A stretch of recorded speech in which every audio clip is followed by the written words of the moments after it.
mbokki Sénégal man Ahmadou Diop seen fidèle chroniqueur hebdomadaire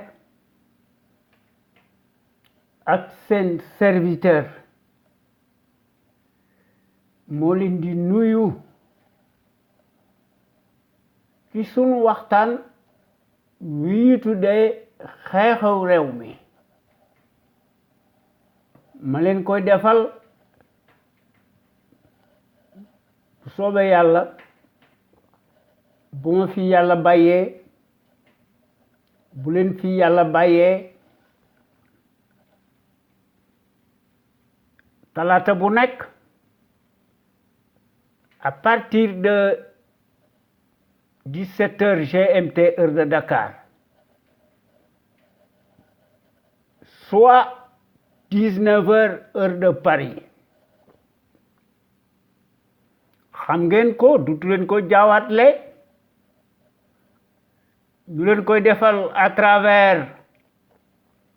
les ondes de notre radio Sunu Kër FM, la première radio panafricaine nekk ca Californie muy sunu radio exceptionnelle bu mag bi de renommée internationale. xam ngeen ne tey talaata 21 janvier 2020 sunu émission bi nu tuddee xew-xew réew mi day gën a am solo mel ne nekk daal fi mu nekk depuis juróom-ñetti at dafa mel ni que Macky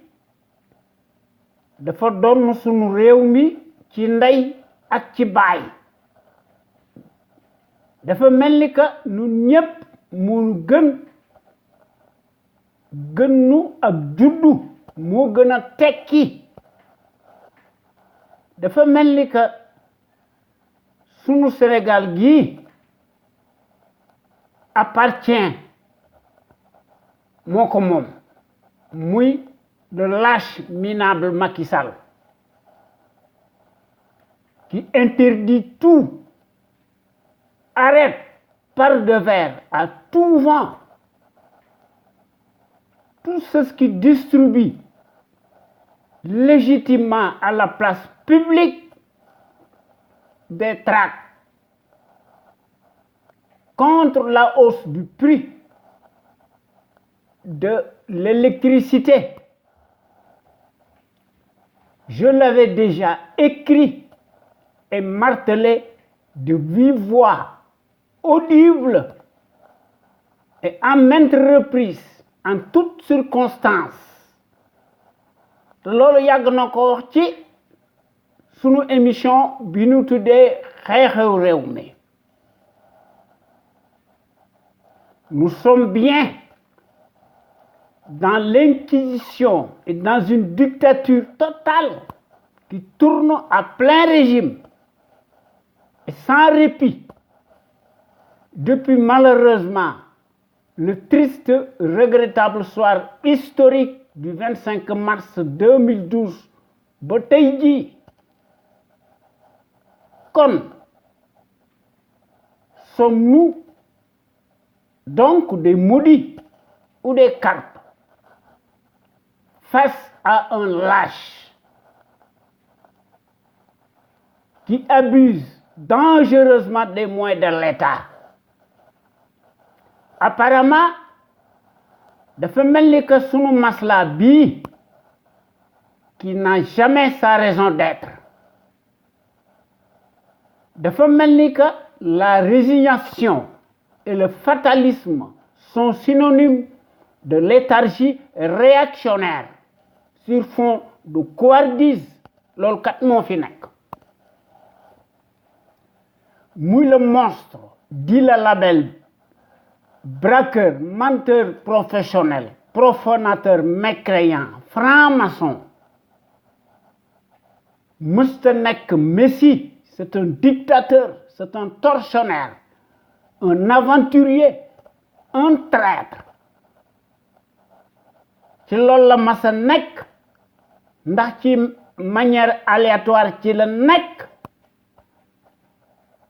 ci la masa dëkk dafa tilim lëndëm kurus tak rip la kii du gor mus koo nekk workat bu mag la tigi de son espèce Kasolor mi dafa bari moo gën a yëngu moo gën a mën a yëngu les coups de tonnerre moom ci boppam il tient à laver encore contre vents et marées et à grande eau pour la énième fois ces mensonges cataclysmiques si grotesques concernant son troisième mandat illégal moralement, politiquement, cliniquement et juridiquement. Anarchie moo fi nekk muy Macky Sall di yokku njëgu courant bi électrique bi xuy kamaj da dafa am ay dégâts collatéraux immédiats li ko indi mooy les conséquences des emprunts obligataires inutiles qui se multiplient ndax lu mu gën a mën a bari précarité à propension moo fi nekk buy corsé wu à un rythme effréné les paniers des ménages en payent le prix fort dans un pays majoritairement abonné au chômage chronique endémique. Une justice de carpette soumise et aux ordres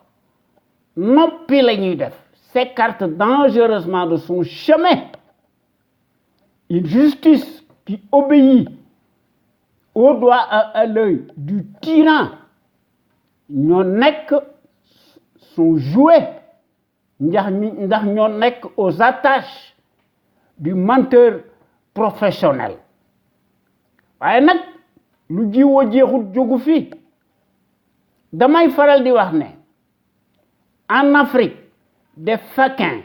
les médiocres de référence font l'histoire à la place des bons. Décret présidentialiste ci la Macky Sall dëkk sunu Sénégal gi am arsenal juridique Macky Sall bàyyi ko fi di fa teg ay dagam mu tudde ko la CREI, Cour de répression de l'enrichissement illicite mon œil voilà une cour martiale unique au monde digne de la Stasi, conflit d'intérêts manifeste totalement illégal juridiquement, moralement, cliniquement et politiquement une arme politique de guerre confiscatoire à la démocratie et aux libertés fondamentales de conscience. Duma tay di ko wax sunu Sénégal gi ñu ne un gouvernement du peuple par le peuple et pour le peuple waaye buñ ko seetloo ba seetlu ko constitution moribonde moo fi nekk comme il y a lieu de parler d'un capharnaüm ou d'un amas de cafards et de vers de terre tribaliste dañoo bew ki ko jiite muy le caïd putschiste clanique clinquant né l'homme de la surcharge pontérale dit l'entonnoir colonial ou le caniche de l'Occident né de ko Bandoum de la débauche et la démesure dont l'immoralité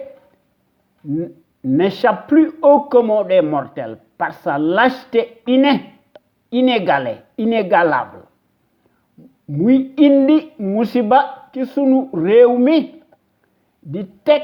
ses propres lois uniques te dañ ko war a appliquer la même loi la même fatwa kon du fi nekk di bew di fuuy ndax day éterniser wu en prison pour le reste de sa vie ñu jox ko des circonstances aggravées ndax day bénéficier ipso facto d'une peine incompressible de 30 ans et plus pour multicrimes financiers, économiques et perte de ses droits civiques supposés. Sa place mësta nekk au palais waaye à Rebeuss son Guantanamo bi muy yokk di fa dugal ñi ko neex ñi koy diir mbagg waaye nag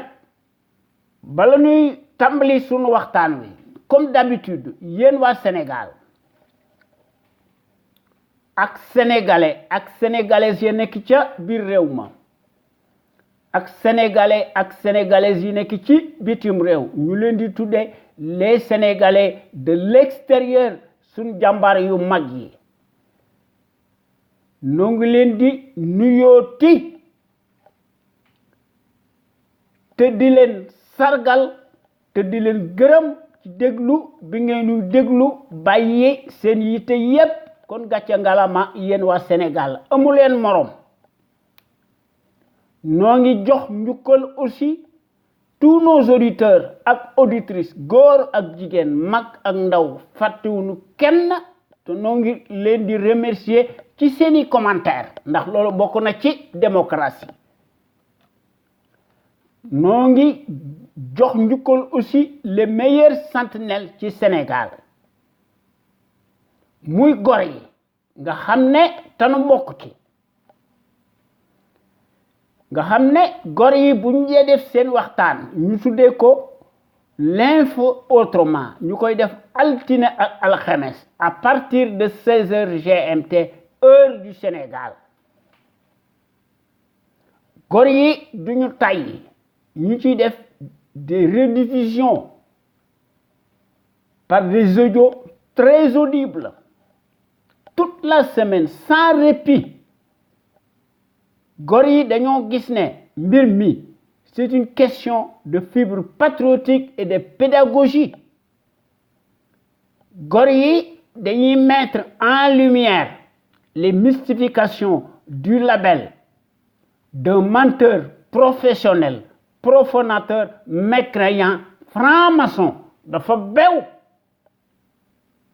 fàtte na li taxoon ñu fal ko ci 2012 à cause de notre étourderie généralisée à l'échelle nationale noo ngi fay bor bi te bor bi diis na gann koo xam ne ci nga dangay fen di ci dëkk guddi ak bëccëg loo wax weddi ko bala ngaa tëdd ci sa lal dige fi dige yu bari ne buñ ko falee président de la République li muy jëkk a def muy de summi sa casquette en tant que secrétaire général de son propre parti aujourd'hui cliniquement clanique mu waxoon ne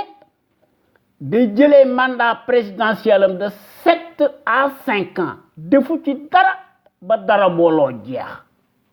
kon kooku il s'est lamentablement métamorphosé en changeant comme si rien n'était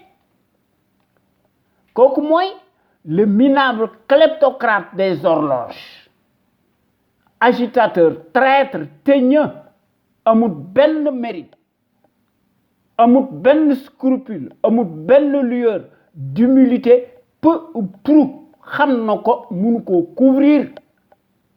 il laissait lui-même dans son fort intérieur qui est totalement en lambeaux. C'est un accident de l'histoire muy Macky Sall. Macky Sall est plus dangereux qu'une enzyme. waaye nag évidemment dëkk boo xam ne amut séparation des pouvoirs li fi nekk moo fi nekk muy le régime prédateur Macky ci tappale ci la nekk moo nekk son jeu favori ces justiciers farandoles ñoo nekk ces armes de guerre te loolu wax dëgg yàlla il faut que ñu corriger ko waaye nag gor yi nga xam ne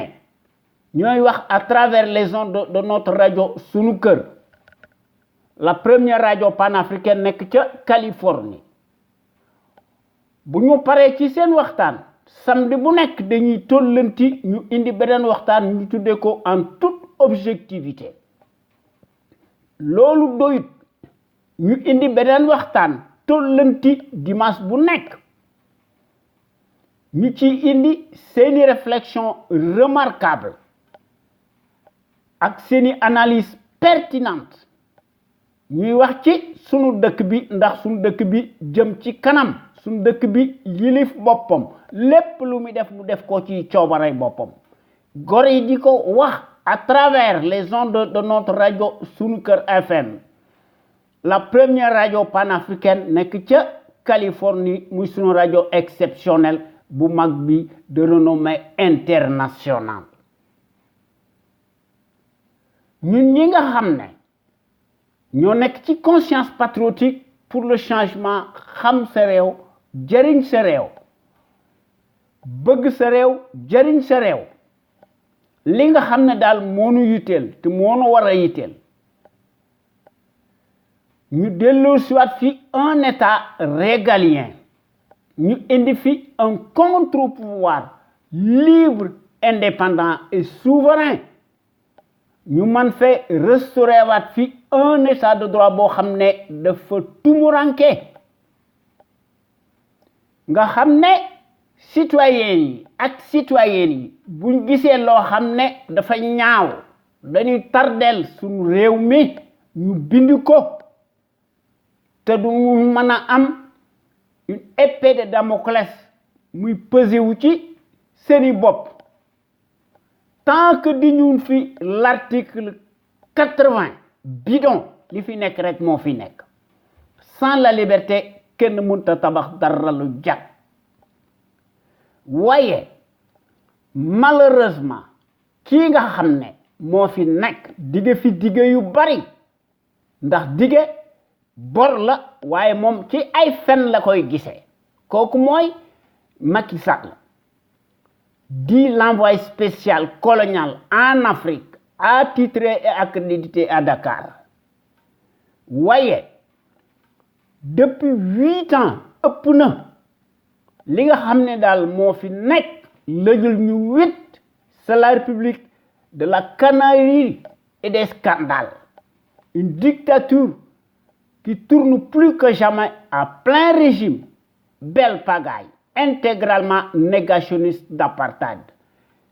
nga xam ne qui s'accommode en permanence muy allumer des contre-feux du bew muy tere lépp nga xam ne finalement il n'y a pas de doute Macky Sall ci ay numéro ci la dëkk Macky Sall est l'ennemi public à abattre politiquement muy Macky Sall le coupable en chair et en os qui nous a toujours trahi ci ay faux bons ci la dëkk ndax Macky a fait preuve de moult trahison te wane na ko ci sunu digg penc mi sunu digg dëkk bi personne mënu ko ignorer sauf les hypocrites et les couards et les naïfs il faut le dire tout haut et le virer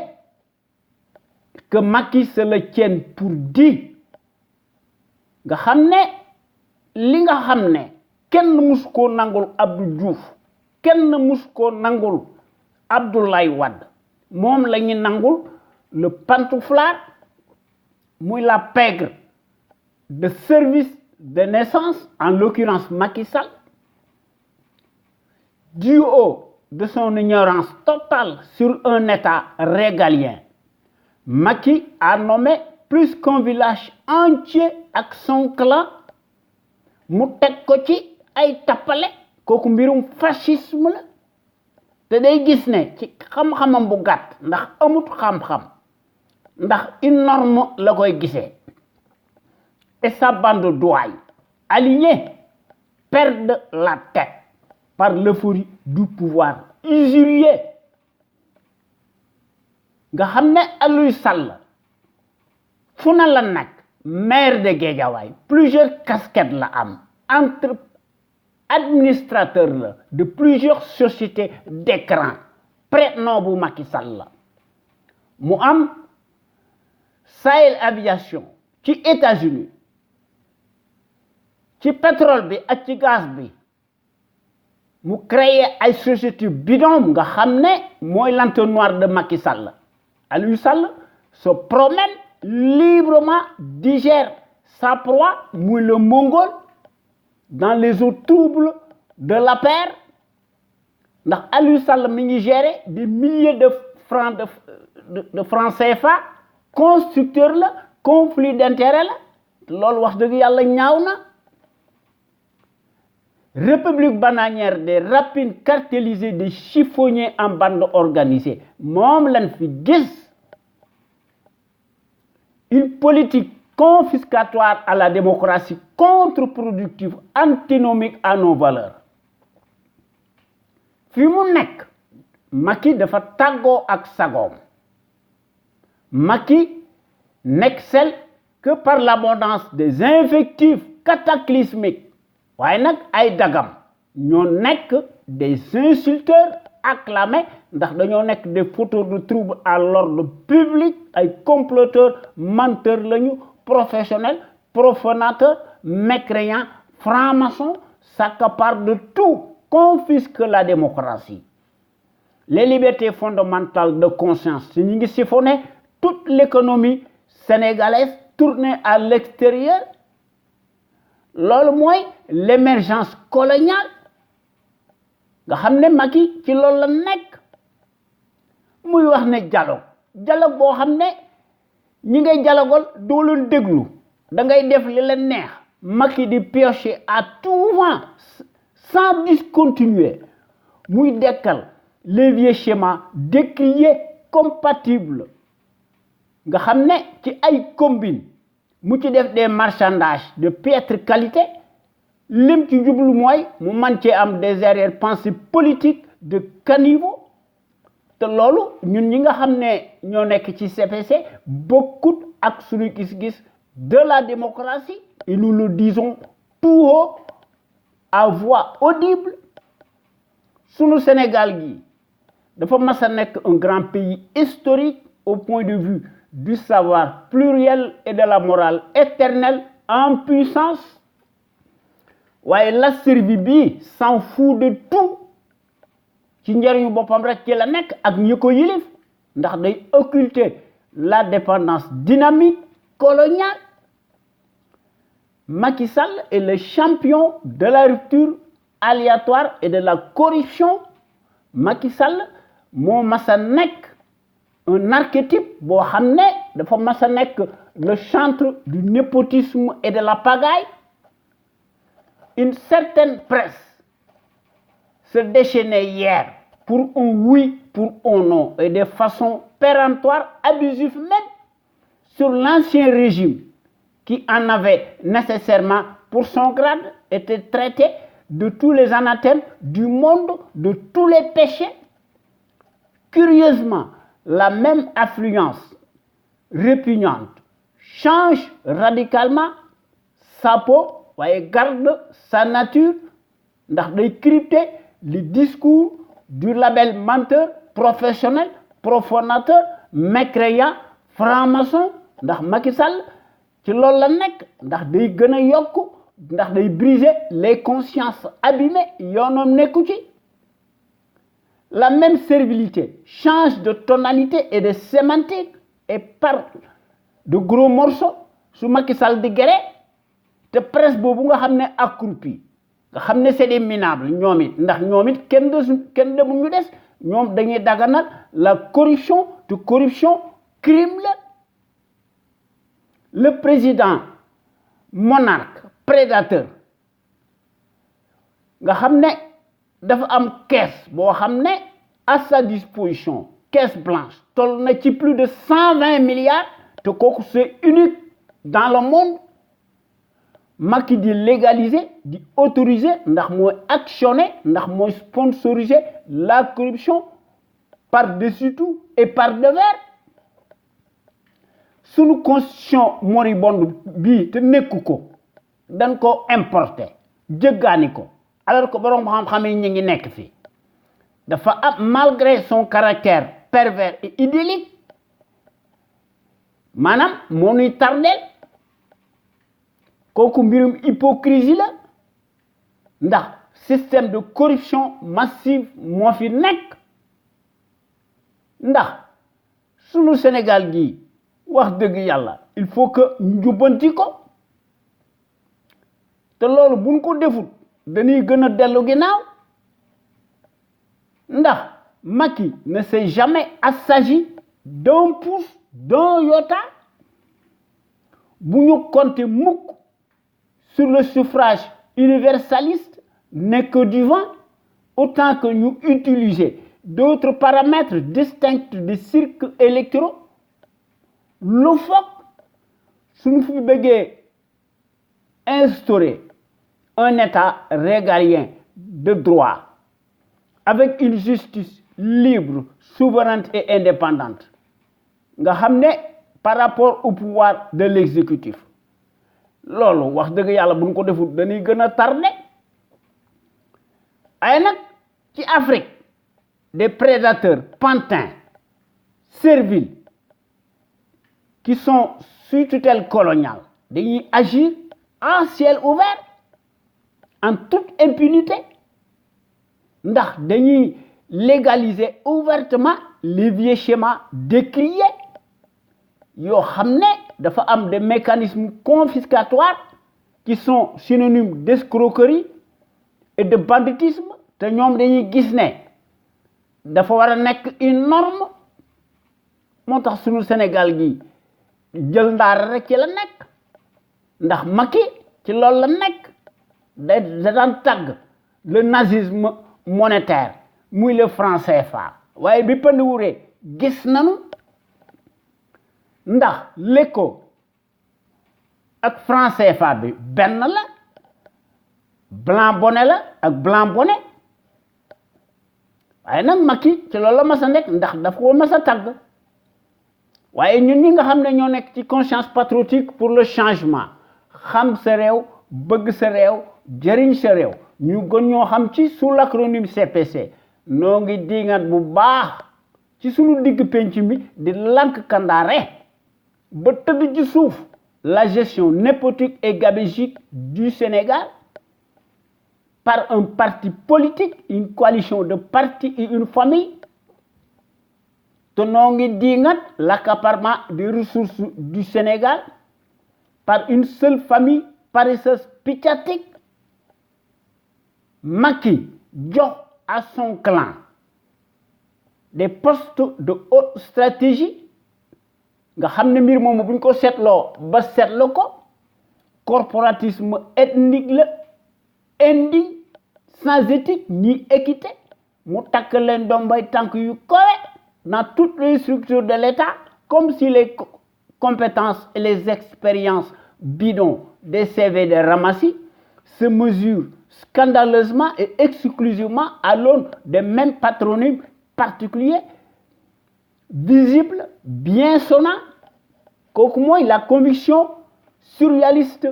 surannée du négationniste Macky Sall qui foule du pied bis bu yàlla sàkk les affaires de la cité mu le traître en chair et en os qui le prouve matériellement sur le terrain du crime ndax ci gis-gisom bu gàtt day gis ne la médiocratie et les postes octroyés se conçoivent exclusivement à l'aune du bazar au nom de la consanguinité ethnique et à la proximité de l'idolâtrie représentée par le binôme des mystifications ethniques idiocratiques kon yéen gor yi ñoo ngi leen di ñaan ngeen di ñëw di fraterniser ci conscience patriotique pour le changement xam sa réew bëgg sa réew jariñ sa réew sunu Sénégal gi nu nu mën a def doon ko war a changer ndax sunu Sénégal gi moo ciy gagné ak sénégalais yi ak sénégalaises yi ndax sunu Sénégal yi dafa war a yilif boppam lépp lu muy def mu def ko ci coobaray boppam ndax quand nous voulons nag wax dëgg yàlla nous pouvons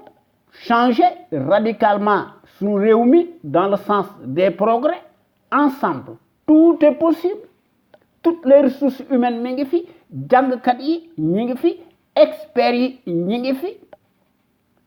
scientifique yi ñi ngi fi li fi manque kay mooy ànd booloo am mbooloo ndax bu ñu fexee ba nga xam ne ñi bëgg suñu réew mi ñoo ëpp fuuf ñu koy wor yaakaar nañ ne suñu Sénégal gi dana jëm ci kanam waaye réew moo xam ne une minorité de chiffonniers ñu leen di arroser à coups de millions ñuy face à la majorité boo xam ne dañuy nelaw mbirum léthargie la ak résignation alxuraan dafa wax ne amut lenn lu changé ci ab dëkk su fekkente ne bii ne lu ñaaw lu nekk ci ñoom duñ ko changé ndax yàlla lépp lu muy daf koy jaarale ci ay nit kon il faut que ñu gëstuwaat mbir mi seetaat lu ñaaw li nga xam ne moo nekk ci ñun ñu dindi ko ndax dafa mel ni que li alxuraan wax duñ ko gis wala mënunoo jàng wala lan la wala nous sommes maudits loolu kat moo fi nekk ñëpp xam nañ ne su fi notre rajo suñu kër nekkutoon àdduna tukki ndax suñu dëkk bi toute critique bu gën a tuuti su notre teg ko ci dëgg mu indi des preuves matérielles kooku dañ koy defal ipso facto un mandat de dépôt presto illico ku fi wax dëgg nga wax ko Macky Sall yu indi l'article 80 bidon offense au chef de l'État au monarque moo tax li fi nekk rek li fi nekk waaye les fonctionnaires politiques day ñoom seen yoon nekku ci ndax ñoom dañ leen di dundal ndax dañoo mas a nekk des mercenaires alimentaires tous se transforment en sarabande des vers de terre bava li ñu doon dañoo mas a nekk majoritairement des symboles maléfiques des traîtres baveux unifiés dans l'âme boivent sans répit le calice jusqu'à la lie du haut de leur rang ndax dañuy dund en toute impunité sur l'épaule de la République dañuy naan kati jantabe waaye leneen la ñuy naan ndax boo déggee seen kàddu xam ne dañoo fuuy ndax ñoom ñëpp funki kenn xàmmeetu leen ne tarisse pas d'éloge à l'égard du fasciste encombrant en place lequel paraît-il n'avoir pas de défaut mais rien que des qualités te gëmuñu ci dara moo nooy Macky bés bu yàlla sàkk day teg ses propres intérêts mal placés mu lié ko étroitement à ceux de ses parrains nga xam ne ñoo koy soutenir dans le secret des dieux et de façon souterraine au nom de la soi-disant stratégie géo-internationale. Voyez, un fonctionnaire si riche n'est jamais synonyme de patriotisme. waaye nag kii du kilifa ndax amul jom te amul kaddu te respecté wu kenn ñi koy def rek la respecté ak sa famille kon kooku il est indigne muy Macky Sall ndax dafa mas a nekk un chef de clan d'un parti politique cliniquement clanique te woon te bés bu yàlla sàkk ci la nekk du benn du ñaar du ñett ci la dëkk guddi ak bëccëg wane na boppam ndax ki nga xam ne dafa ñëw au plus haut sommet de l'État à cause de l'esclandre et ses milliards de francs CFA bi mu sàcc dans les postes de nomination tànn sa bu la neex kooku ni mu ñëwee ci pouvoir bi noonu rek lay mën a gouverner ndax en politique nag wax dëgg yàlla tout se tient ndax ñun inventé wuñ dara les faits sont là muy le pion Macky Sall le label du foutoir en chair et en os nga xam ne dañuy ñi nga xam ne ñoo ànd ak moom dañ koy peindre faussement sous les défroques victimaires des leurs ci 2012 ba tey ji et sous la baguette magique de la référence propagandiste mondialiste de l'arbitraire et de la tyrannie, laquelle ba tey ji dañuy nekk en jointure et par télépathie avec le vacarme hystérique, ubuesque de la servilité endogène en place. Aujourd'hui, tey jii la wàllu gën a aay ndax aujourd'hui plus que jamais le label continue de jouer sur le piano américano-français au lieu que nous répondre à nos attentes pressantes, sociales, urgentes. Ouais, il en a cure et il s'en fout de tout. Yoonam nekku ci. Il passe tout son temps à restreindre drastiquement davantage la liberté d'expression. te yemut ci loolu day indi un gouffre financier si colossal ci loolu la nekk ndax day continuer di acheter les consciences abîmées notables de l'heure waaye nag day commander du matériel de répression. Les populations siphonnées, astiquées, considérées comme un matelas financier extensible, criblé d'impôts et de taxes de toutes sortes, ñoom ñooy fay le prix fort ndax yet wi leen duma ñoo koy fay neexu tax na waaye loolu moo fi am. kon sunu Sénégal gii ñun ñi nga xam ne ñoo nekk ci conscience patriotique pour le changement xam sa réew bëgg sa réew jariñ sa réew dañoo considérer ne sunu Sénégal gi il faut que ñu changer ko dans la bonne direction ndax ñun ñi nga xam ne ñoo nekk ci CPC ci loolu la ñu mas a nekk. Il faut que sunu Sénégal gi soit maître de son propre destin ndax c'est à ce prisme-là que sunu Sénégal gi mën a retrouver sa dignité ak sa plénitude ak son rayonnement boo xam ne moo koy bâtir librement sur des bases voulues à l'instar des nations émergentes. waaye loolu duma taay di ko wax ndax la répétition est pédagogique. Hier comme aujourd'hui, depuis 16 ans, notre radio sunuker.com, qui est à l'avant-garde et à la pointe du combat, juste et pour l'émergence du Sénégal, debout et fier de l'être. Son radio bu mag bi mësta nekk ci les chantiers battus ndax son radio bu mag bi day proposer du neuf ndax son radio bu mag bi day briser les tabous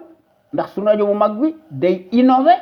ndax sunu rajo bu mag bi day populariser la démocratie ndax sunu rajo bu mag bi mësta nekk ci les conventions ubuesques de l'établissement ndax sunu rajo bu mag bi dafa mas a nekk dans sa trajectoire révolutionnaire qui évolue dans le bon sens des valeurs et des progrès immenses, exponentiels, salutaires, indispensables pour que nous soyons capables d'assurer le destin de notre pays sur des bases voulues en toute logique, en toute conscience. Ndax qu'on le veuille ou non, n'en déplaise à la bande pestilentielle, notre média est devenu net. Un phénomène de société reste plus que jamais aborder librement les sujets les plus variés qui sont considérés comme la loi de l'omerta, en particulier la gouvernance politique, bancale, ethnique, pandémique, que les médias serviles du service public nga xam ne médias yooyu kenn dutu ko jaawatle ñoom rek ñoo fa nekk les mêmes patronymes particuliers visibles bien sonnants te loolu moo am ci la maison de la presse loolu moo am ci la RTS la radio télévision Racine Talla Macky Sall loolu moo am ci Soleil Yaxa Mbay day xar mat ndax transhumant bu mag la fu na la nekk ñoom ñépp ko def ci loolu la ñu mas a nekk et même la presse privée ci loolu la nekk ñoom ñépp tous passent au peigne fin tous arrimés et deviennent de facto des instruments alimentaires politiques soumis aux ordres monopolisés par le pouvoir calamiteux tortionnaire usurier nga xam ne dañuy gis noppi te kooku affaire trahison la trahison la amuñu patriotisme amuñu civisme te musuñoo nekk des panafricains waaye nag suñu rajo bu mag bi mooy mottali seeni ndëngate ndax suñu rajo bu mag bi day def des innovations multiples tant par la qualité des informations qui sont publiées sur notre site sunuker.com que par les analyses pertinentes des sentinelles sénégalaises qui s'expriment à travers les ondes de notre radio sunuker.com, l'avant-garde du civisme et du patriotisme, te loolu noo koy def en toute humilité te loolu dafa nekk une exclusivité de notre site, de notre radio sunuker.com, la première radio panafricaine de renommée internationale nekk ca Los Angeles ci Californie. Vous ne trouvez nulle part ailleurs de telles informations capitales, utiles, les plus importantes, si diverses et variées, par leur qualité éminemment prouvée, surtout note, celles qui relèvent incontestablement de la géopolitique, qui contraste parfaitement avec la platitude manifeste de la servilité en place. Nga xam ne dañ fee nekk di daganal le bilan si chaotique du négationniste ethnique Macky Sall, révisionniste et dont l'immoralité malodorante sans égale, exceptionnelle et substantielle à son taux d'ADN. Évidemment, il n'y a rien d'étonnant de la part d'un professionnel menteur, profanateur, mécréant, franc-maçon dans l'âme, à la matière, qui ment plus qu'il ne respire. Sunu Sénégal gi du mas a génn ci mbënd mi ak ci pénombre bi et du guéppi infernal bi nga xam ne baadoolo bi moo nu ko teg ci sunu yaccaaral depuis 8 ans ëpp na nu mën a def lu na war a takku agir comme un seul homme. Il faut que sunu Sénégal gi bu bëggee jëm ci kanam, il faut que nous régler le compte du traître. Il faut que nous réglions aussi le compte de la bande, de ces fripouilles alignés, nga xam ne ay mercenaires lañu seen njëriñu bopp rek ci la ñu nekk ndax seeni intérêt crypto personnel ci la ñu nekk waaye nag suñu rajo bu mag bi un panel d'intellectuels, d'hommes et de femmes ñoom ñëpp dañoo nekk de gros calibre, doués et en matière grise loolu kenn du ko jaawale, s'exprime librement, en toute conscience, en toute connaissance de cause et en toute indépendance. Ndax dañuy démontrer, di décrypter magistralement, maanaam ndax dañuy wone seeni capacité intellectuelle ndax ñoom ñëpp dañoo mas a nekk maanaam dañoo mas a nekk de grosses têtes ndax ñooy décortiquer ndax ñooy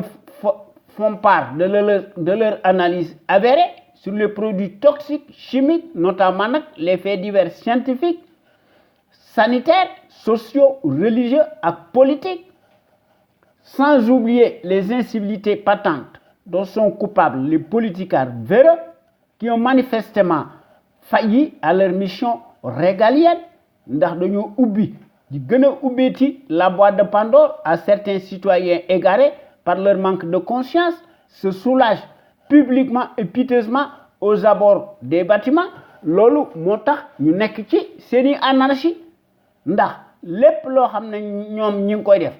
maanaam c'est à l'image du politicard alimentaire nga xam ne dañoo jubadi. Kon soyez donc plus nombreux ngeen di déglu gor yi wala ngeen di bokk ci waxtaan wi yore seeni pilim di bind ñu publier ko ci à travers notre site sunuker.com. wala bu ngeen ko deful ngeen indi seeni audio très audible te dara du leen ci fekk su rajo bu mag bi dana ko teg bu baax ñépp dégg ko ndax su rajo bu mag bi moo nekk la radio la plus populaire qui reste plus que jamais l'éternelle cheville ouvrière des sentinelles sénégalaises aux vérités implacables, aux bras d'acier inachetables et qui font constamment preuve d'analyse pertinente, sans complaisance, ne souffrant d'aucune ambiguïté sur la chose publique. Ndax sunu Sénégal gi bés bu yàlla sàkk soo gisee l'actualité politique bi da ngay rus te da ngay jommi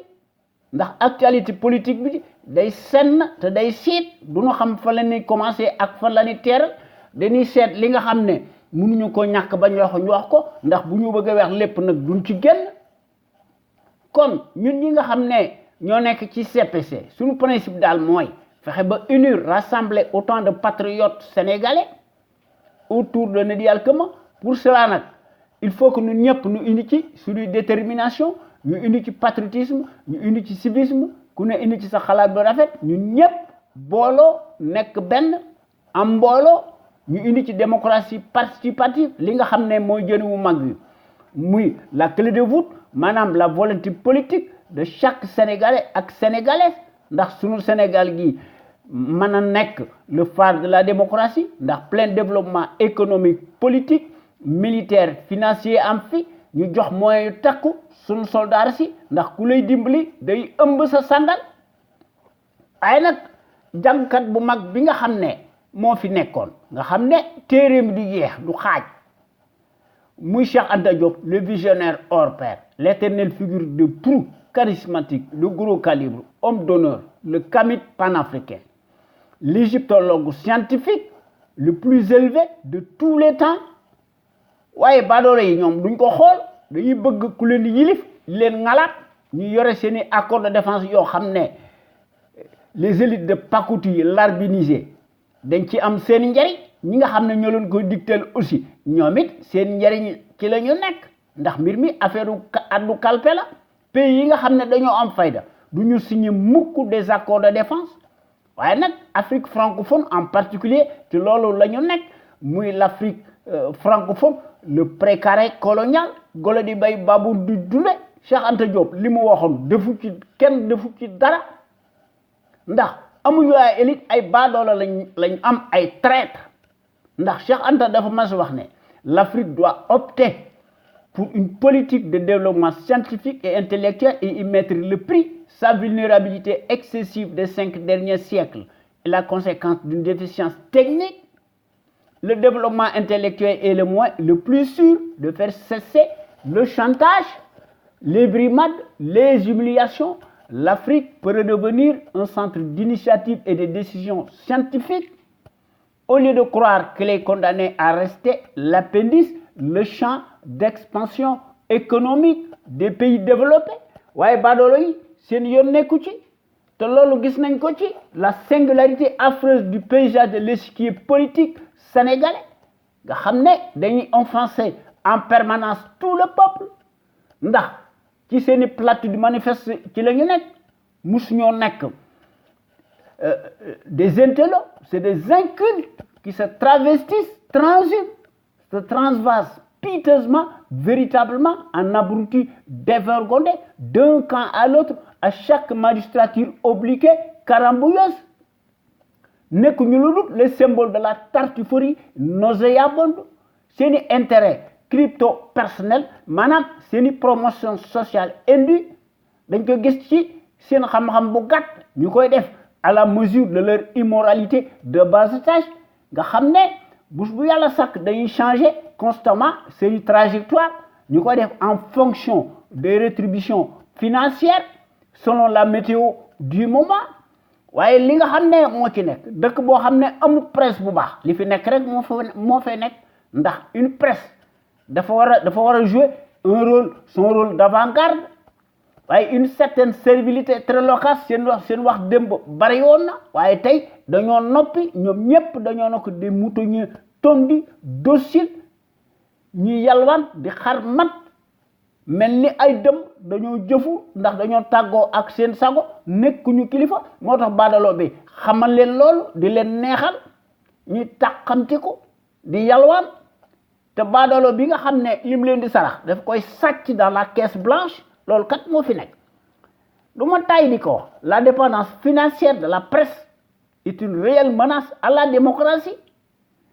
finalement li nga xam ne moo fi nekk le régime prédateur c'est un régime de corrompus jusqu'à la lie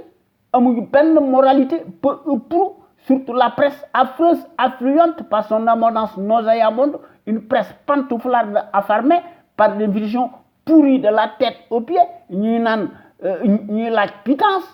et qui s'offre piteusement en se dégonflant à la place publique parce que engraissés dans les deniers de l'État, c'est des farandoles soumis, se passent éperdument de la déontologie professionnelle, journalistique. C'est une presse qui s'en fout de tout et piétine allègrement les traitements objectifs des informations indispensables, se cramponne et se complaît dans sa bassesse dégoulinante. ñuy bind li leen di bindloo ñuy sëgg di tàqamte ko loolu wax dëgg yàlla du ma tay di ko wax mbir mi dafa nekk notre combat légitime.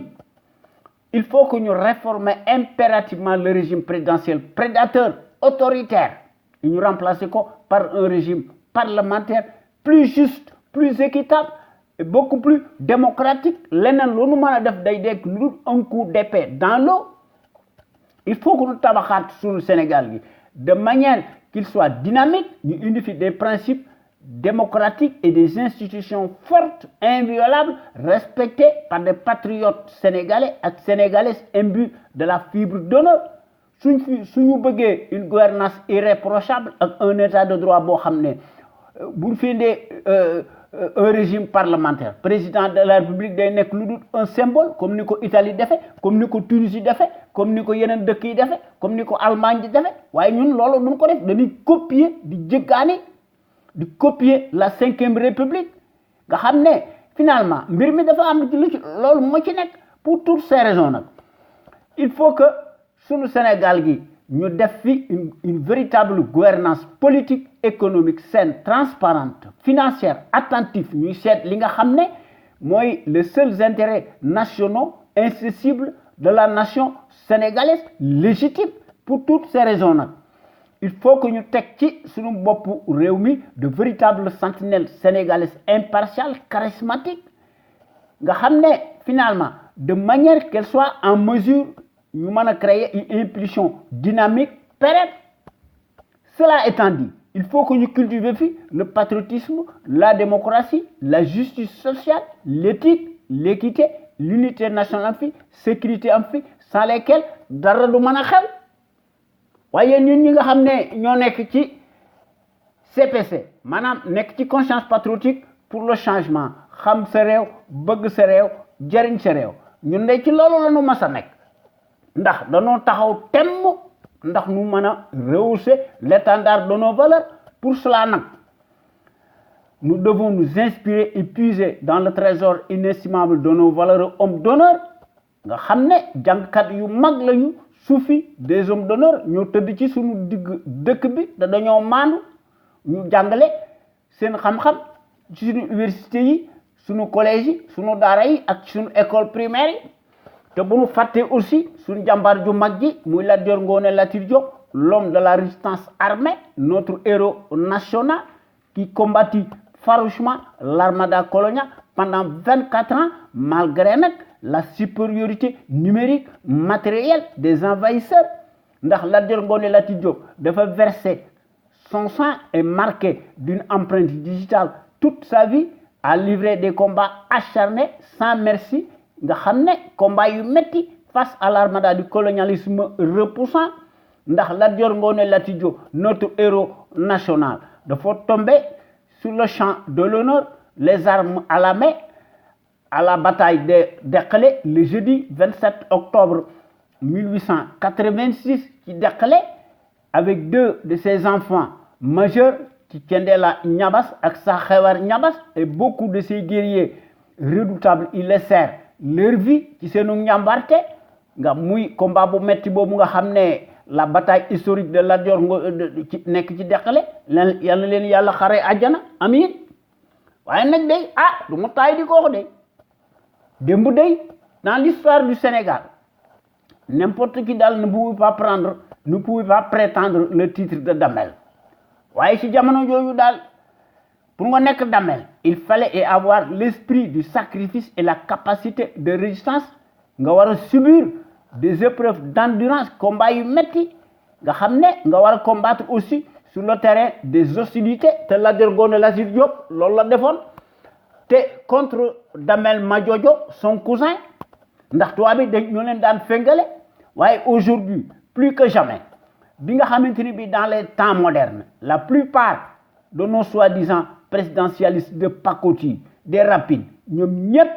tous dañoo nek des milliardaires défroqués par les raccourcis politiques des postes de nomination tendance bu la neex te ki nga xamné mo ci jitu muy kat bu mag bi di diglé ca ngaay te setu muy le nulard casseur du siècle Macky Sall ñom ñep se réduisent en roitelets pour n'être que des abrutis poltrons, des clowns, de pacotille, des dévorgondés, entourés de gardes-corps, se donnent la qualité de dirigeants imaginaires, te musuñu ko nek, lool motax sun réew mi di tardé. Te bu ñu faté aussi les gros intellectuels de la trempe de Cheikh Anta Diop ak Mamadou Dia, que sais-je encore, ndax borom xam yi bari na fi, buñ ko sétlo nañ ko gis. Il faut que nous cultivions le civisme chez les populations. Dans le civisme, moi, le réflexe décent de tout citoyen responsable, bon, finalement, soit mes droits, donc un devoir, en tant que citoyen, Macky Sall de moom yaakaar na ay droits rek la ñam ndax conscience patriotique pour le changement xam sa ñu gën ñoo xam ci sous l'acronyme CPC ñun day wax dëgg yàlla ñun li nga xam ne moo ñu yitteel bokk nañ ci l'avant-garde yi nga xam ne dañoo bëgg a yee nit ñi exclusivement sur la chose publique ndax ku yore sa kër kenn doo wax dara waaye mënoo yore alal réew mi di sàcc di fuuy di bew nit ñi di manifester ngeen kenn du fi manifester te loolu nga doon naqarlu ba falu kon Macky dafa falu ci ay kàcc ndax c'est un mécréant franc-maçon loolu la c'est un professionnel des mensonges ci la nekk tous les dictateurs ay franc-maçon lañu ndax loolu mooy seen gàllaaj loolu la te ñi nga xam ne ñoo leen ko dictel dañ ci am seen njëriñ pour cela nag loolu wax dëgg yàlla noo ngi ci def une vaste campagne de sensibilisation massive boo xam ne chaque citoyen sénégalais ak citoyenne sénégalaise foo mën a nekk ci adduna bi da ngaa war a armé wu de ton bulletin de vote seet ki nga xam ne biiram set na ginnaawam set na démb mooy kan lu mu tekki fan la jóge kan mooy ndeyam kan mooy baayam luñ fi def démb ak tey ñu seet ki nga xam ne mooy défendre librement en toute logique en toute conscience et en toute indépendance seet ki nga xam ne mooy défendre l'intérêt général ñu wateel ko su fekkente ni bii ne élection am na waaye day du ma taay di ko wax day Macky Sall de ay carte moo tax mu falu ndax dafa fen ba falu waaye day ay carte de du ko fi jële ndax moom yoonam nekku ci ndax Macky Sall dafa fuuy ndax achat de conscience ci la nekk te naan maa tey il faut que kon ñu utiliser le rapport de force face à ces réfractaires à la démocratie mooy Macky Sall ndax baadoole yi nga xam ne des nègres de service pantin ay carte de tax ñu falu ay carte de ñoom ndax ñoom dañuy sàcc il faut que kon ñu génn ci nos armes conventionnelles ñu contraindre ko ndax mu mën a abdiquer par la force waaw ndax baadoole yi nga xam ne ñoo nekk ci Afrique l'issue des scrutins de pacotille se joue nécessairement dans la cour des voleurs en bande organisée ndax dañuy gis ne ci seen xam-xam bu gàtt ndax amuñu xam-xam dañuy gis ne dafa nekk lu dul une simple formalité administrative qui passe nécessairement à la poste moo tax li fi nekk rek di fi nekk ndax lu jiw jeexul jógu fi waaye day du ma taay di ko wax de sunu Sénégal gi mënta échapper vraiment à une contingence mondiale obligatoire spécifique à chaque peuple ndax sunu Sénégal gi mën a assouvir son propre destin ndax mën a opérer une véritable rupture totale ci coobaray boppam ndax du yàgg ba extérieur di ñu dimbali ki nga xam ne de la réduire en esclave 5 siècles kooku bu nee da lay dimbali ñi ko gëm ils sont naïfs loolu la waaye nag loolu neexut a wax ndax suñu dëkk bi maanaam wax fi dëgg day indi musiba waaye seytaane moo fi nekk dafa mel ne que seytaane moo ëpp doole ci Sénégal te loolu doy na kii man ci dëkk boo xam ne dañ ne 95% ay musulmans lañu loolu doy na kii man waaye nag notre rajo suñu kër exceptionnel la première radio panafricaine nekk ca Californie nekk ca Los Angeles moo nekk la radio la plus crédible par son patriotisme actif ndax suñu rajo bu mag bi dafa am des qualités exceptionnelles à l'infini ndax la qualité est avant tout un état d'esprit qui vise à l'excellence yokkute am fi ci jëf ci jikko won ko askan wi bu leer naññi te loolu la suñu rajo bi am ak gar yu nga xam ne dañoo mas a nekk les véritables sentinelles sénégalaises qui s'expriment librement, en toute logique, en toute indépendance et en toute conscience sur des bases voulues et qui compensent par leur esprit alerte la bassesse et la médiocrité d'une certaine classe politicade, plutocrate, multimilliardaire des raccourcis politiques, les sentinelles sénégalaises qui s'expriment à travers les ondes de notre radio sunuker.com, nous avons une logique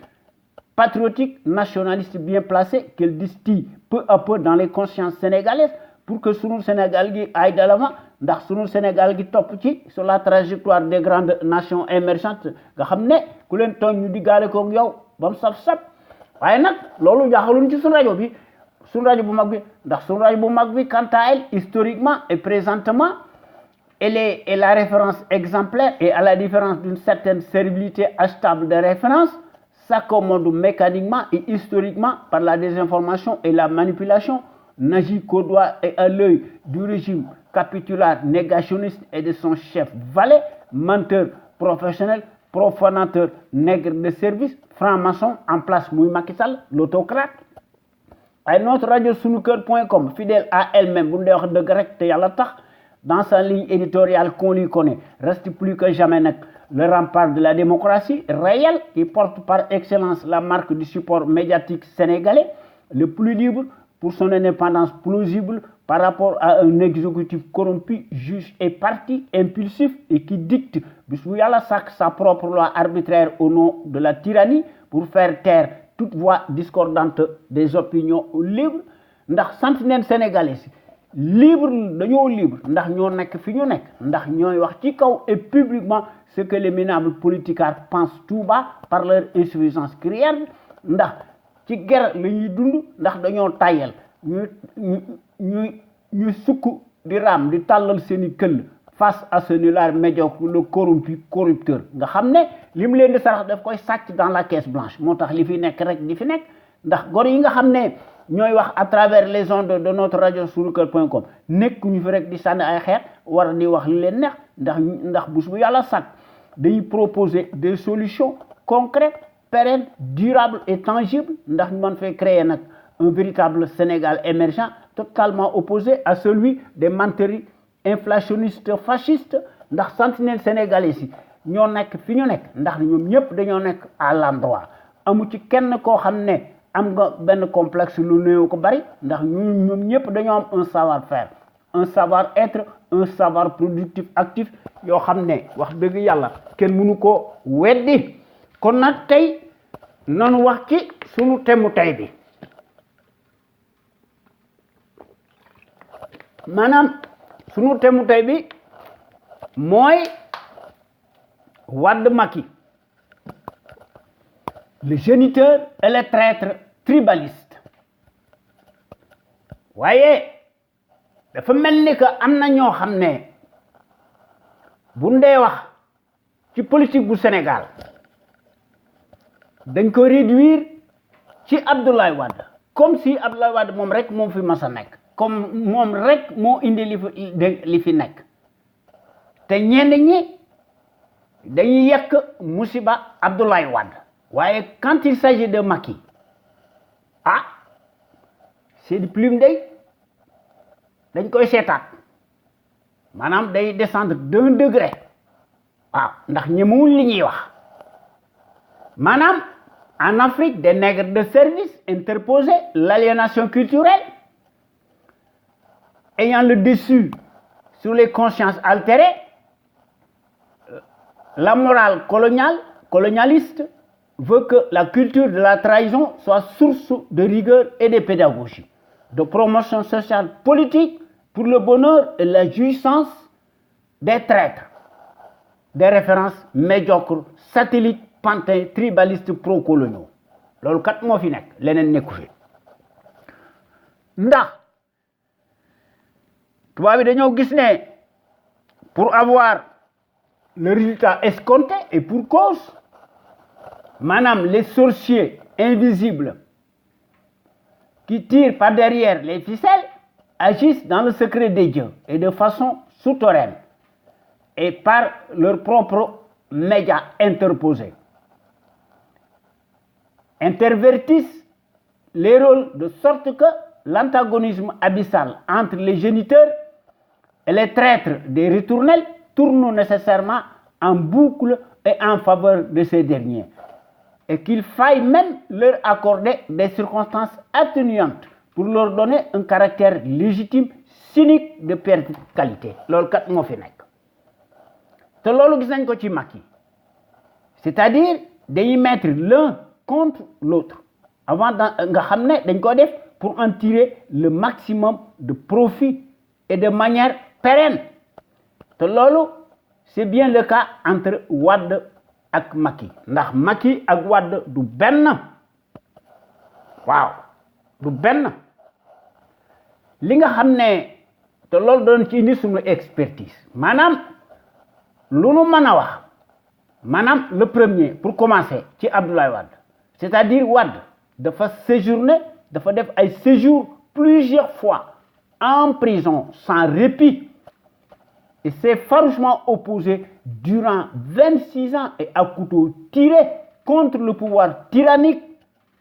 muy le tout puissant du parti socialiste nga xam ne Abdoulaye Wade moo permettre l'alternance au soir 19 mars 2000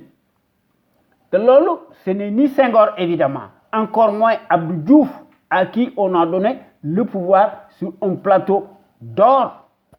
poste de nomination et par décret présidentiel de la part de Senghor. Tous les autres ne sont que des abrutis teigneux et des transhumants farandoles ont tous bruté et mangé dans tous les râteliers, y compris l'étrange multimilliardaire Moustapha Niasse, qui est devenu le cireur de bottes en place né de ko Bandoum ci Macky Sall. Alors que Macky moo nekk le véritable diable tribaliste, Macky moo nekk l'opportuniste arriviste, poltron, lâche même, était incontestablement inconnu et totalement dans l'échiquier politique sénégalais, se fraya avec fracas un chemin et à bras raccourcis par des postes de nomination tànn sa bu la neex, s'érigea en quart de tour en 2012 en victimaire de l'heure et par la baguette magique de la référence mondialiste de l'arbitraire et de la tyrannie. te loolu bu ñu ko seetloo ba seetlu ko, c'est la règle des félons, comploteurs, profanateurs, menteurs professionnels, mécréants, francs-maçons dans l'âme, jusqu'à l'abîme du haut de leur rang. Il n'y a pas un seul qui échappe au diktat colonial par des no-dits et des preuves à l'appui. Les élites prétendues de pacotille, toutes dévergondées, congratulées et dressées en coupe réglée, foisonnent et pullulent comme des champignons, notamment en Afrique dite honteusement francophile et même anglophone, muti. te loolu gis nañ ko ci Robert Mugabe ak son successeur, muy Robert Mugabe, le résistant, le père de l'indépendance du Zimbabwe, mort récemment. te loolu gis nañ ko ci le président Sylvanus Olympio. te loolu gis nañ ko ci le premier ministre congolais Patrice Lumumba, pour ne citer que cela, sont tous assassinés sous l'autel du radotage, paix à leur âme, sans oublier bien sûr le tigre réel de la Côte d'Ivoire, qui a bien laissé des plumes en 2010 de ce que l'on pourrait appeler à juste titre le complot, le plus vaste complot. Ndax Laurent Gbagbo du nous démentir parce qu'il a voulu libérer son pays des griffes impérialistes et de la tyrannie. Depuis lors, la nébuleuse communauté dite internationale de 3 pays nga xam ne ñoom réduit tout à elle-même, répéta à la planète entière les mêmes éléments de langage. Nous déclarer unilatéralement ñu ne Sen Valet Alassane Ouattara moo nekk le vainqueur contre Laurent Gbagbo, le détenu politique de la CPI. Au nom de la démocratie, des urnes parlantes, la légitimité d'un gouvernement doit se faire sur le terrain et non à l'extérieur. Voyez, selon la charte de l'impérialisme ou de la servitude ci seen article 6 ay expert bind ko te loolu ku ko bëgg a gis da nga ko gis ñoom dañoo gis ne tout pouvoir et gouvernement établi par nous est légal, légitime et démocratique. Voyez, tout autre pouvoir ou gouvernement qui n'émane pas de nous est illégal, illégitime et dictatorial, quelle que soit sa forme et sa légitimité. Gëstu leen mbir mi. La même logique se prolonge en Libye après l'assassinat du colonel Kadhafi. Fofu, deux gouvernements parallèles se disputent le pouvoir par les armes et se regardent en chien de faïence. Manam mbir mi buñ ko seetloo ba seetlu ko, l'idéologie essentiellement expansionniste par définition tient mordicus à ce que l'opinion publique endogène qui Afrique se rebiffe à tout prix contre les géniteurs, fussent-ils même démocrates ou des résistants. Ñu ne Abdoulaye Wade de diable à divin. De grâce ñi nga xam ne ñoo nekk le semeur verbeux et de la haine, arrêtez votre hypocrisie et l'étalage permanent de vos légèretés chroniques. Pour revenir sur la question brûlante, burlesque au Sénégal, c'est-à-dire entre Abdoulaye Wade et Macky Sall, il n'y a pas photo ndax amut l'ombre d'un doute possible te amut comparaison possible buñ ko mën a defee et pour cause. Wade d'abord n'a jamais déporté des Sénégalais de force ou de gré. Wade avait toute la latitude de charcuter et réduire au silence le renégat en place pour le faire taire définitivement. Ndax bu ñu fàtte ne Macky Sall dafa waxoon ci élection 2012 yi mu ne su Abdoulaye Wade gagné day créer un gouvernement parallèle en cas de victoire de Abdoulaye Wade. Or, sans Abdoulaye Wade, Macky Sall ne serait rien. Et le contraire n'est pas autorisé. Et la morale même aurait voulu que Macky Sall soit meilleur que son devancier, puisqu'il nous avait vendu la rupture, la sobriété, la transparence et l'efficience, que sais-je encore. Ce n'est pas le cas du Pendouré, ce n'est que du vent. Vous faites le personnage curieux, en l'occurrence Macky Sall, dans son dernier meeting au stade Amadou Barry, de nous laisser entendre que le régime d'Abdoulaye Wade avait commandé du matériel électrique pour faire du fort quartier. Pourtant, bu Pendouré gis nañu quartier yi ndax ces prédictions cataclysmiques n'ont jamais eu lieu. D'autre part, toute l'action de Dieu, le Tout-Puissant, le Miséricordieux, passe par des hommes. Maanaam Macky ci Abdoulaye Wade la jaar ndax yàlla moo ko tuddoon noonu waaye li nga xam ne moo ci nekk le premier muy Abdoulaye Wade n'a pas le même parcours que le second muy Macky Sall. C'est le jour et la nuit entre Macky Sall ak Abdoulaye Wade ak lu ñu mën a wax waaye certains chroniqueurs n'y vont pas sur le dos de la cuillère. Dañuy écrabouiller ouvertement le pape du Sopi avec des ratonnades. En toutes circonstances, en tout lieu. Voyez, quand il s'agit du maître des faux bons habituels, par leur manque de courage,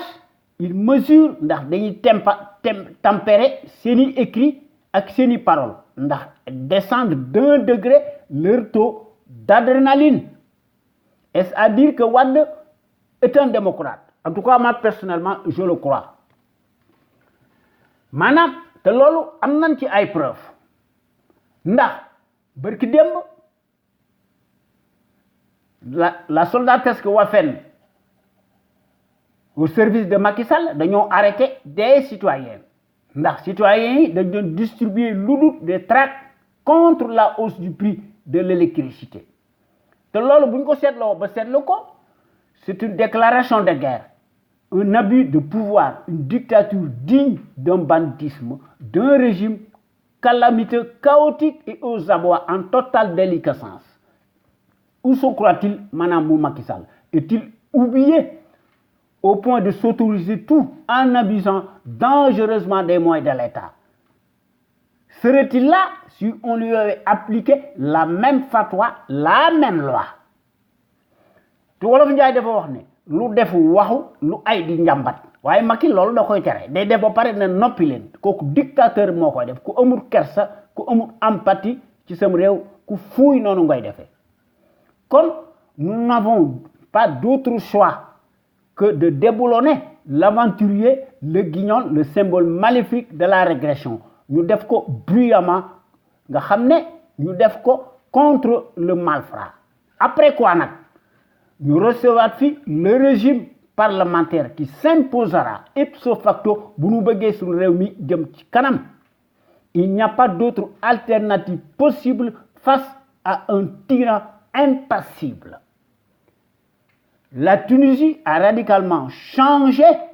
le régime présidentiel totalitaire. Nous avons adopté le régime parlementaire. L'actuel président de la République n'est qu'un symbole, n'a aucune emprise réelle sur les décisions politiques qui engagent le peuple. Le président Bobo, il est obligé de collaborer avec les forces vives. Ouais, ici, chez nous, au Sénégal et en Afrique des fantoches, la loi unique donne la majorité parlementaire au monarque ipso facto qui imprime sa marque de fabrique. De l'ordre qui man. Compte de grâce, ñi nga xamné ñoo né ay chroniqueurs lañu, soyez moins complaisants, moins accommodants avec le pouvoir autocratique et ses lois liberticides. De l'ordre gis nañ ko ci sur le code des communications électroniques auquel s'ajoute le parrainage des partis politiques et les mouvements, pour ne citer que celle-ci, Madame Selwala. Kon mbir mi buñ ko seetloo ba seetlu ko li nga xam ne moo nekk ci Macky Sall dafay def duplicité, c'est dédit en toutes circonstances. waaye nag daf koy def pour mën a laver à grande eau ces mentions cataclysmiques nga xam ne ak ces nuisances à propension nga xam ne ñii nga xam ne ñoo nañu ay chroniqueurs lañu dañuy passer sous silence maanaam suñu dëkk bi li fi nekk jaadu ndax suñu dëkk bi wax ji bari na chroniqueurs yi dañuy bind lu leen neex ndax finalement kenn nit lañuy yàq musiba muy Abdoulaye Wade ñu koy yàq xeme ñu koy traiter de tous les péchés du monde même su fekkente ni bi ne Abdoulaye Wade du yàlla du yonent bi te buy wax ci Macky Sall dañuy rafetal seen discours di ko jekkal parce que dañuy am l'épée de Damoclès waaye li ci gën a doy waar ci histoire bu Sénégal dañuy passer sous silence deux personnages singuliers muy d'abord Senghor qui fut par définition l'homme des Français, paix à son âme, muy l'auteur du fameux coup d'État des événements de 62 contre l'honorable Mamadou Dia, mi nekkoon président du Conseil. Ndax Senghor moo ubbi la boîte de Pandore par sa seule volonté, ndax moo instauré le régime présidentiel prédateur, illégal et illégitime, qui n'a jamais eu l'approbation généralisée des Sénégalais et des Sénégalaises par voie référendaire, a cautionné sur dictat du même gendarme colonial. Nga xamné waxam du ci bari. Waye celui qui eut de la faiblesse pour la France m'a catapulté à son tour au sommet de l'État Abdou Diouf. Du Teko président par décret présidentiel. Le 1er janvier 1981. Nga xamné les scandales sismiques et les crimes physiques, financiers et économiques dont il fut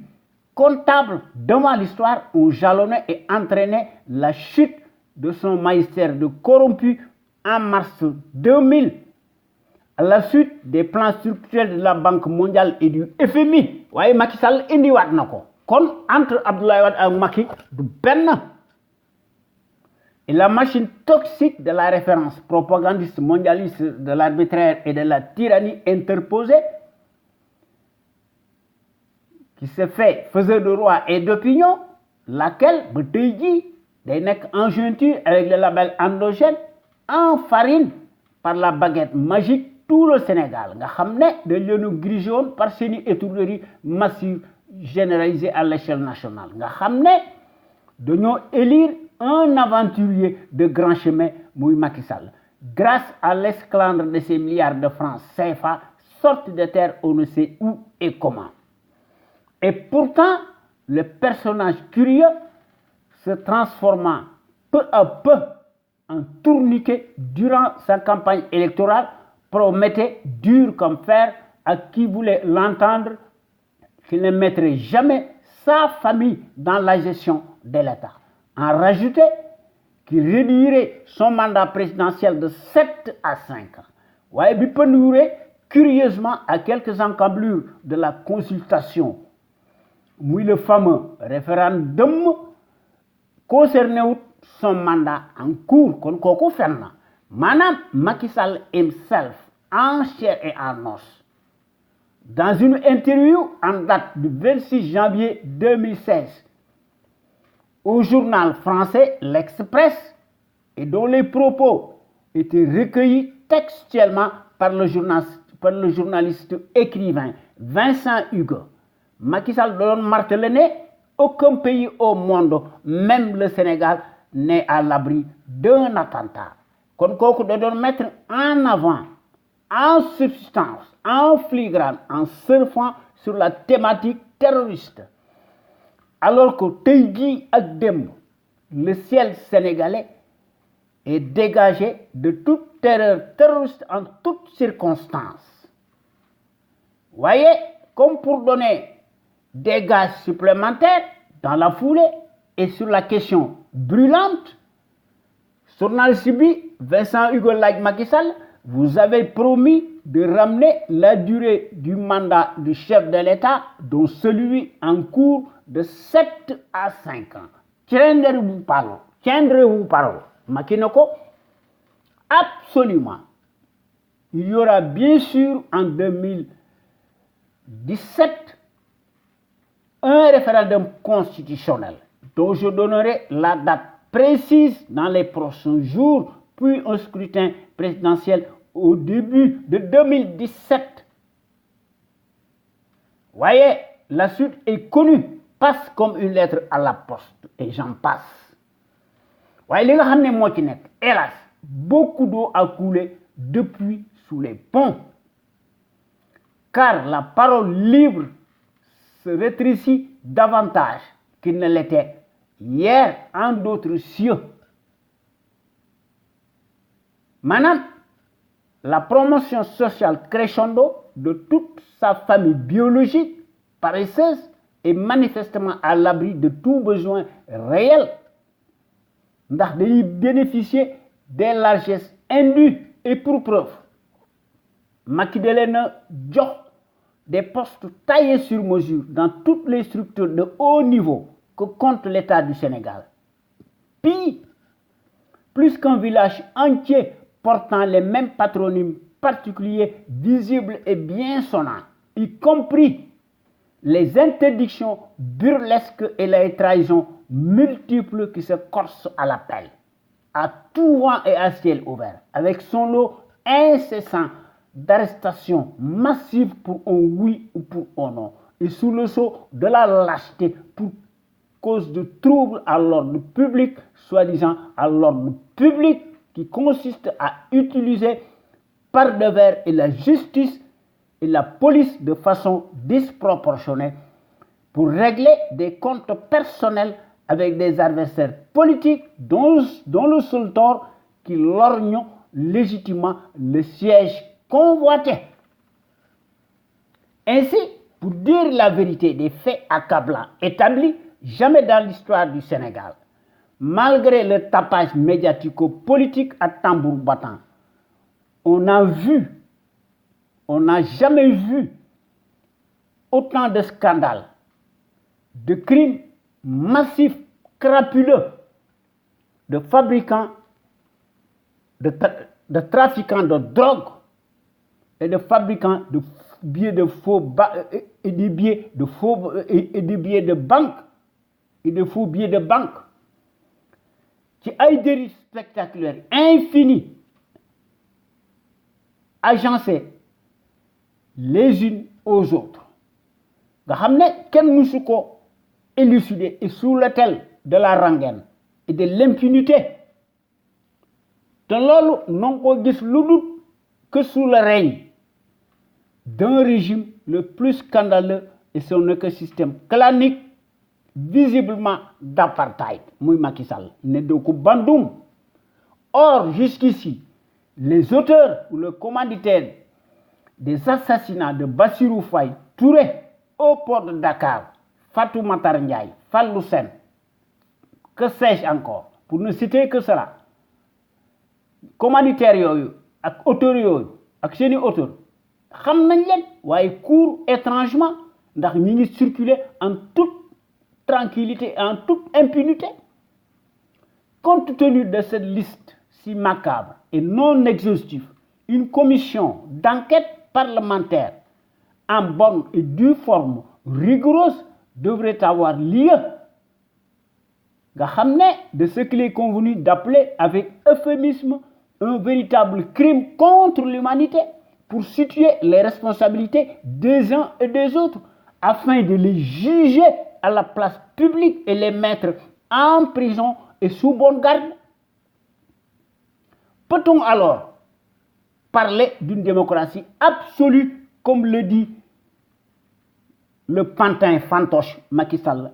en Allemagne? Pour rappel, le 20 avril 2012, devant le nez et à la barbe du prétendu Conseil constitutionnel, le voleur pris en flagrant délit eut le culot de déclarer publiquement, cyniquement et indignement un patrimoine immobilier si grossier de 8 milliards de francs CFA au rabais, qui contraste parfaitement avec son salaire.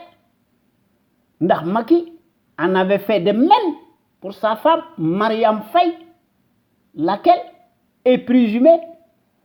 la propriétaire de la permanence de l'APR. te loolu xel mënu koo nangu war nañ ci def enquête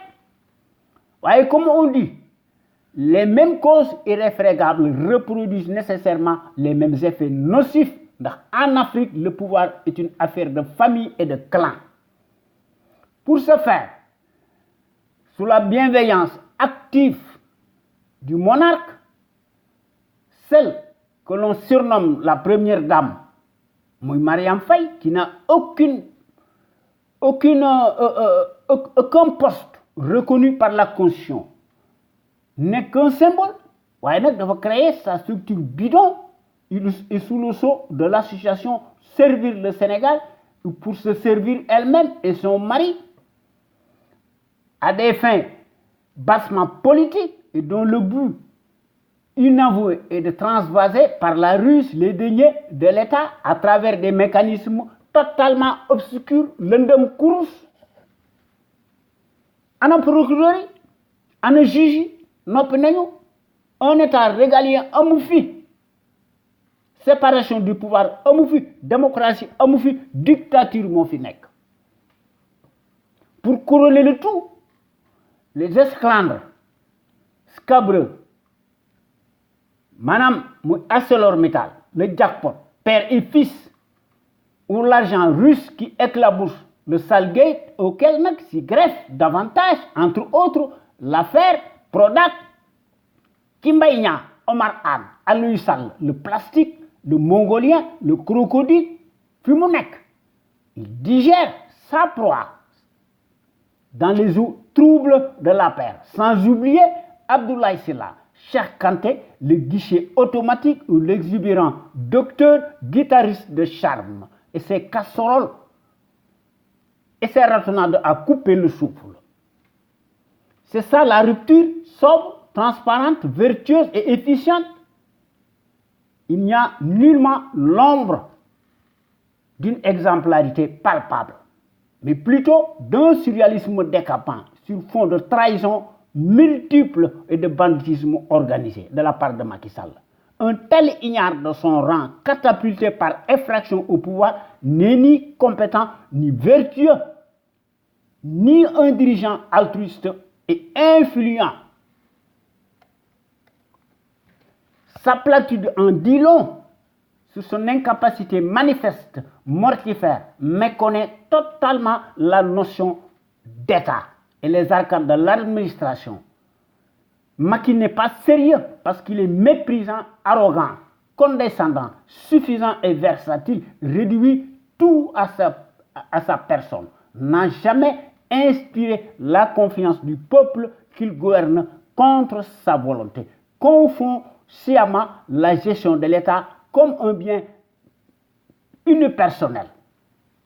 te loolu Macky ci loolu la mas a nekk ndax Macky dafa mas a wax ne je suis le président de la République, je nomme qui je veux. On est où te constitution moribonde bi mësu koo bind. Macky yokk ci bi nga xamante ni bii ne daf fiy digg ne day wàññi mandaam de 7 à 5 ans à 1 mois du référendum Macky daal di ne ndax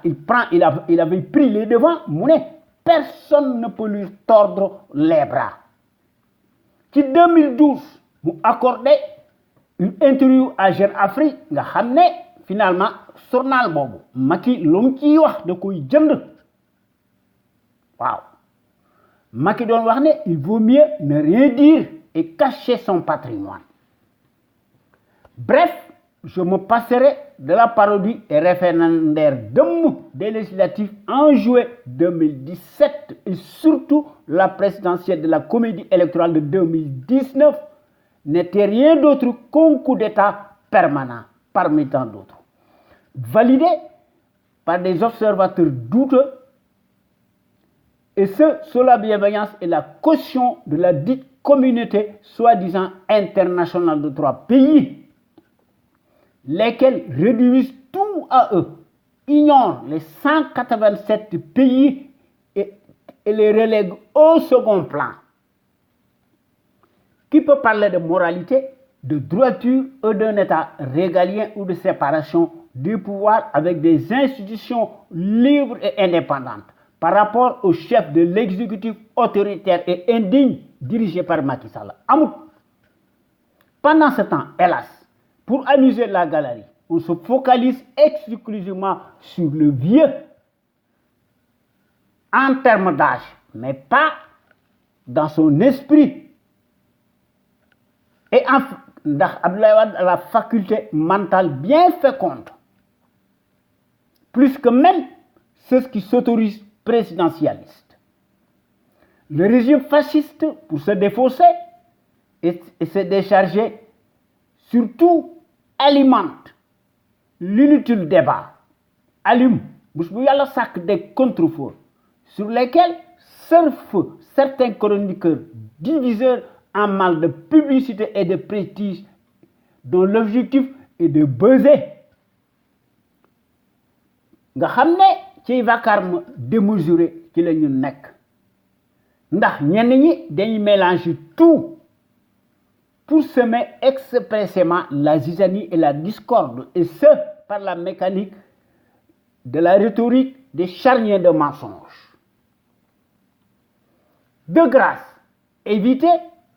de dénaturer l'histoire et ayez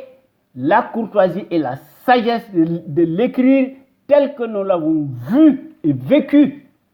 au point que chaque Sénégalais ou Sénégalaise puisse avoir sa propre grille de lecture. Nous traiter Abdoulaye Wade de diable et par des périodes décousues, certains chroniqueurs se gardent bien d'en dire autant pour son successeur qui est pire que son devancier. Loolu moo fi nekk ci Sénégal maanaam ki nga xam ne bu nekkatu ci pouvoir bi dañ ko critiquer waaye bu nekkee ci pouvoir bi kenn du ko wax dara maanaam dans la crainte d'éviter des représailles et l'épée de Damoclès qui pèse sur leur tête, ñenn ñi dañuy tenter de compenser leur retard usuel par des non-dits, des insinuations et des propos complaisants, courtois, aigre-doux et alambiqués. Te ñooñu dañuy participer directement à la division et la confusion par des pirouettes. Dans la deuxième alternance, le pape du Sopi n'a jamais inversé et reporté sine die d'un iota les locales et les législatives, ni supprimé encore moins le poste de premier ministre dans le régime présidentiel prédateur. La principale erreur que l'on puisse reprocher à la justice à Abdoulaye Wade par son inadvertance inexcusable, c'est d'avoir fabriqué l'envol des cancres de naissance, à laquelle des postes de nomination de haut niveau, dont Macky Sall himself est en première loge, n'a jamais obtenu ni de près ni de loin l'ombre d'un diplôme d'ingénieur géologue. De man personnellement, je défie quiconque qui ne l'a jamais obtenu et ne risque pas d'exhiber à la place publique dans quelle institution d'ingénieur il a été formé rigoureusement à bonne école du côté de la Seine. Faire des stages au Sénégal, par-ci et par-là, c'est louable. Mais quand il s'agit de montrer son diplôme, c'en est une autre. Surtout pour quelques mois, qui ne donnent pas la qualité de spécialistes en la matière. C'est ça la praxis des faussaires nés en Afrique des guignols attardés. Il ne suffit pas d'occuper ou de gravir des échelons indus pour être compétent et avoir des expériences crédibles. C'est une simple vue de l'esprit, puisque le concerné n'est nullement de l'argent comptant et il l'a prouvé maintes reprises. De Macky Sall mësta wax ne ingénieur le technicien lay wax parce que day crypter son discours. Comme si Abdoulaye Wade était toujours un adepte de la secte maçonnique, Madame, si Abdoulaye Wade dégage les troupes et les bases militaires étrangères d'occupation, Wade resterait au pouvoir, quoi qu'il puisse faire, à l'instar des autocrates africains serviles, surtout francophones, inamovibles. Quand vous gagnez, je vous rendez-vous prochain, Inch'Allah, qui sur nos waxtaan à travers les ondes de notre radio Sunu Kër FM, la première radio panafricaine nekk ca Californie, muy sunu radio exceptionnelle bu mag bi de renommée internationale. Jërëjëf.